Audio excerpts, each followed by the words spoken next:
भाई हिंदू राष्ट्र बनाना अपने घर में बना, अपने बच्चों को बना, हम पे लादने की जरूरत नहीं है। अगर मैं गीता पढ़ भी लूं, रामायण पढ़ भी लूं, क्या मुझे कोई पंडित लगा लेगा? अरे शर्म करो कि महिलाओं के सामने नंगे नाच रहे हो। कौन सा भारत बना रहे हो? नंगों का भारत बनाओगे क्या? अगर किसी को बौद्ध धर्म क्या है?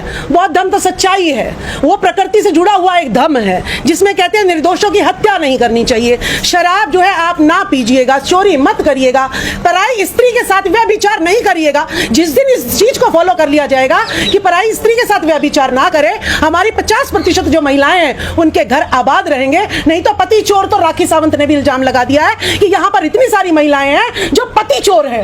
ये पति चोरी रुक जाएगी और हमारा जो साम्राज्य है वो भी तहस नहस इसी वजह से होता है, शराब में और शबाब में। चाहे हमारे पहले राजा थे और चाहे अब नेता लगा लो, इनको शराब और शबाब में डुबो देते हैं और हमारे 85% के हकों को लुटवाते हैं ये लोग। भारत का संविधान रहते हुए अगर लोग खुले मंचों से ये कह रहे हैं कि हम इस संविधान को नहीं मानते, हम हिंदू राष्ट्र मानते हैं अपने आप को, तो आपको नहीं लगता है कि वो वायलेशन कर रहे हैं? बिल्कुल, जो संविधान नहीं मानता है वो भारतीय नहीं है। सबसे पहले तो सिद्ध कर रहा है। जो ये कह रहा है कि मैं संविधान नहीं मानूंगा, वो तो सिर्फ भारत को छोड़ के ही चला जाए। ठीक है। दूसरी बात है हिंदू राष्ट्र की। भाई हिंदू राष्ट्र बनाना अपने घर में बना, अपने बच्चों को बना, हम पे लादने की जरूरत नहीं है। लेकिन बाबा कह रहे हैं कि पासपोर्ट वो लोग बना लें जिन्हें हिंदू राष्ट्र स्वीकार नहीं है। नहीं, हम कैसे पासपोर्ट बना लें? हमारे बाप दाताओं की जमीन है, हमारे पूर्वजों की जमीन है, 85% ने इसको अपनी लहू से सींचा है, देश हमारा, और हम कैसे पासपोर्ट बनवा ले? जो बाहर से आए वो पासपोर्ट बनवाए ना, जो हिंदू राष्ट्र चाहते हैं वो पासपोर्ट बनवाए। हमारा भारत है। आप मुझे कह दोगे कि पाकिस्तानी है, मैं कहां से पाकिस्तानी हो गया? आप कह दो कि ईरानी है, मैं कहां से ईरानी हो गई? मैं ना ईरानी हूं ना पाकिस्तानी हूं, मैं भारत की हूं, भारत की रहूंगी। ये मेरा देश है और इस देश में हिंदू मुस्लिम के नाम पर जो लड़ाई करेगा वो देशद्रोही है, वो राष्ट्रद्रोही है और इसको यहां से भाग जाना चाहिए। हिंदू राष्ट्र में वर्ण व्यवस्था, महिलाओं को तो कहते हैं ताड़न की अधिकारी है। लेकिन तो गीता प्रेस ने तो अभी ताड़न का शब्द शिक्षा देना कर दिया है। देखिए, गीता प्रेस ने तो इतनी धांधलेबाजी मचा रखी है। गीता प्रेस अगर इतनी सच्ची होती तो वो संविधान घर घर पहुंचा देती। तुम जो है सड़कों पे गीता को थोपने पे लगे हुए हो, रामायण को थोपने पे लगे हो। किसी दिन संविधान की भी प्रतियां बांट के देख लो ना। तो अपने धर्म का प्रचार करना कौन सा अपराध है? वो तो अपना उनकी आस्था है। अगर रामचरितमानस या गीता पर तो प्रचार कर रहे हैं। देखिए, धर्म जो है किसी को फोर्सफुली या प्रचार जो है ना, वो आप सबसे पहले देश चलता है संविधान से। सबसे पहले संविधान का प्रचार होना चाहिए। किसी भी स्कूल में अगर जाते हैं, मैं कहूं जी धर्म पहले पढ़ाएंगे और साइंस मैथ्स ये बाद में पढ़ाएंगे, तो आप कहोगे नहीं जी नहीं, हमारे बच्चे को तो सबसे पहले ये कीर्तन वीर्तन नहीं पढ़ाओ, हमारे बच्चे को वो चीज पढ़ाओ जिससे से नौकरी मिल जाए। अगर मैं गीता पढ़ भी लूं, रामायण पढ़ भी लूं, क्या मुझे कोई पंडित लगा लेगा? मुझे पंडित नहीं लगाएगा, तो मैं पढ़ के भी भूखी मरूंगी। तो मुझे तो ज्ञान आपको, देखिए, उस ज्ञान का क्या फायदा जिसमें मैं भूखी मर रही हूँ? कैमरे लिए खड़े हो आप, माइक लिए खड़े हो, चश्मा लगा रखा है और कोट पैंट पहन रखा है, ये सारी मशीनों से बन रहे हैं। यानी साइंस, किसकी जरूरत है साइंस की? मैं बोल रही हूँ तो मैंने किताबों से पढ़ा, किताबें किससे छपी? मशीनों से छपी, फिर वो साइंस से आ गई। मैं खेती कर रही हूँ तब किससे साइंस चाहिए? तो हर चीज में साइंस चाहिए, तो धर्म कहाँ से आ गया? धर्म तो उनको चाहिए जिनके हाथ पैर काम नहीं कर रहे हैं। धर्म के बिना उद्धार नहीं है आदमी का। देखिए, हमारा तो उद्धार जो है शुरू से लेकर आखिर तक हमने मेहनत करी है, शिक्षा ली है और कमेरा वर्ग है, कमेरा कमाई के की है, पैसे है हमारे पास ज्ञान है, हमारे पास संविधान है, हमें सब कुछ मिल रहा है। और अगर मैं धर्म की बात करूंगी तो धर्म की तो बात यही होगी जैसे रामनाथ कोविंद जी की, जो देश के प्रथम नागरिक होते हुए भी मंदिर से निकाल दिए गए। धीरेन्द्र शास्त्री तो देखिए, मीडिया जिसके साथ में है, वो 25-26 साल का लड़का, उसको सारे उसके चरणों में लेट रहे हैं। कितना दुरुपयोग जो है मीडिया का हो रहा है। और जो गुरु ज्ञान देता है, ट्रेनिंग देता है, उसकी कोई प्रचार इसमें नहीं होता है, सिर्फ नकली बाबाएं। एक तो मैंने कल वीडियो देखी, नंगे जो है बाबा। अरे शर्म करो कि महिलाओं के सामने नंगे नाच रहे हो। कौन सा भारत बना रहे हो? नंगों का भारत बनाओगे क्या? है नंगों का कि तुम भी नंगे और हम भी नंगे, तुम भी नंगे नाच रहे हो, चलो तुम भी नंगे हो जाओ। हमें ऐसी धर्म गाथा नहीं चाहिए, हमें ऐसी चीजें नहीं चाहिए। और अगर धीरेन्द्र शास्त्री इतना ही वो बन रहा है, हमें बता देना कहां कौन सा दुश्मन छुपा बैठा है। हम जाके पुलिस वाले जो है, हमारे सिपाही जो है, उस पर धराशायी कर दे।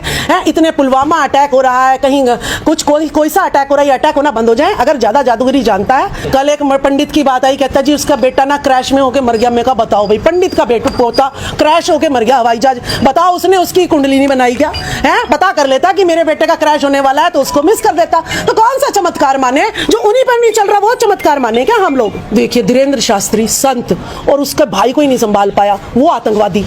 बताओ, मैं अगर तलवार उठा लूं, मैं कहूं भाई मैं तो मौर्य साम्राज्य की हूं और हमारे पूर्वजों ने तो तलवार उठाना सिखाया, तो ये हमें आतंकवादी कह देते हैं। जैसे स्वामी प्रसाद मौर्य जी ने सिर्फ यही कहा कि भाई 85% को गाली दी हुई है, हम बर्दाश्त नहीं करेंगे।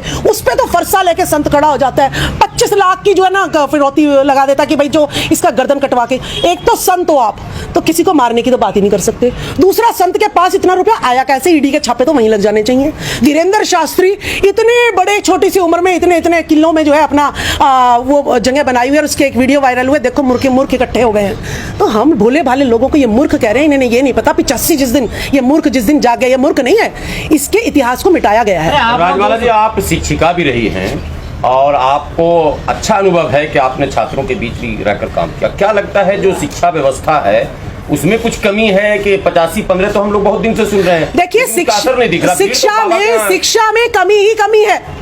2015 से पहले मैं पढ़ भी गई, मैंने एमएससी भी कर ली, बीएड भी कर लिया और मैं टीचिंग भी, मुझे 19 साल हो गए थे। संविधान मुझे पता ही नहीं था क्या होता है, संविधान कभी हमें पढ़ाया ही नहीं गया। सावित्रीबाई फुले कौन होती है मुझे तो बताया ही नहीं गया। बाबा साहब अम्बेडकर कौन है हमें तो पता ही नहीं था। तो शिक्षा में तो कोई भी किताब ऐसी नहीं दी है, उसमें तो मनगढ़ंत कहानियां, बच्चों को मोरल स्टोरी में सिर्फ कहानियां पढ़ा देते हैं कि भाई ऐसा होना चाहिए, तुम्हें दान करना चाहिए। मैंने पढ़ा अपनी किताब में हिंदी की कि ढोल गवार शूद्र और नारी ये ताड़न के अधिकारी। मैं सोचूं ये नारी ताड़न के अधिकारी ये कैसे हो गया? मेरे को जची नहीं बातें कुछ, इसीलिए मैंने हिंदी ली ही नहीं, मैंने साइंस सब्जेक्ट चुना कि ऐसी अटपटी सी बातें इनमें लिखी हैं तो मुझे जो है साइंस लेनी चाहिए। मोहन भागवत ने कहा कि जाति पंडित ने बनाई है, इसमें कितनी सच्चाई है? देखिए, बनाई तो जो वर्ग है, ब्राह्मण वर्ग, जिसने अपने आप को ऊंचा रखा है, इस भारत को 85% को नीच कहा इन्होंने, अज्ञानी कहा, और खुद को कहा कि मैं तो भाई बिल्कुल जो है ना धर्म का ज्ञाता हूँ, भगवान के घर से भेजा हुआ हूँ। तो एक जो है डिस्टेंस उसने बना लिया, मैं तुम्हारा गुरु हूँ, मैं ये मेरे में ही संस्कार है और मैं तुम्हें जो है शिक्षित करूंगा। और इस 85 ने मान लिया, जिसकी वजह से ये आज तक हमें गुलामी बना रहा है। और ये बिल्कुल सच सत्य है कि सारे पंडित ही ब्राह्मण है, सारे पंडित ब्राह्मण है। तो ब्राह्मण ने बनाया या पंडित ने बनाया, बात एक ही है। देखिए, ये 85 भारत की धरती ऐसी है, ये भारत की धरती किसी का शोषण करना नहीं जानती है। ये 85% किसी का शोषण करना नहीं जानता है। लेकिन अगर धोखे से, अब वो संत राजू दास, वो बनता तो संत है लेकिन वो फिरौती दे रहा है मरवाने की, तो वो संत नहीं है। ऐसे धोखेबाज को पहचानना हमारा कर्तव्य बनता है। तो अगर हम धोखेबाज को पहचान ले, अब सोशल मीडिया है, उससे हमें पता चल रहा है कि राजू दास संत नहीं है, वो एक जो है हत्यारा है, वो फिरौती दे सकता है, इसीलिए मुझे उसके पास नहीं जाना चाहिए। पहले ये मीडिया हमारे पास नहीं थी, हमें असली नकली का पता नहीं चलता था।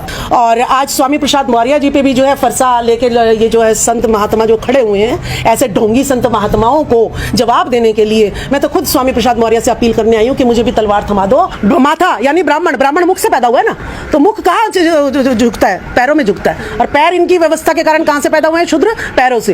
तो ये ब्राह्मण तो हमेशा शूद्रों के पैरों से, शूद्रों से के सामने झुकते हैं। तो जिस दिन हमने भी तलवार उठा ली तो ये खुद झुकने लग जाएंगे, सिद्ध कर देंगे कि हम जो है पैरों से, माथा जो है तुम्हारे आगे झुकता है।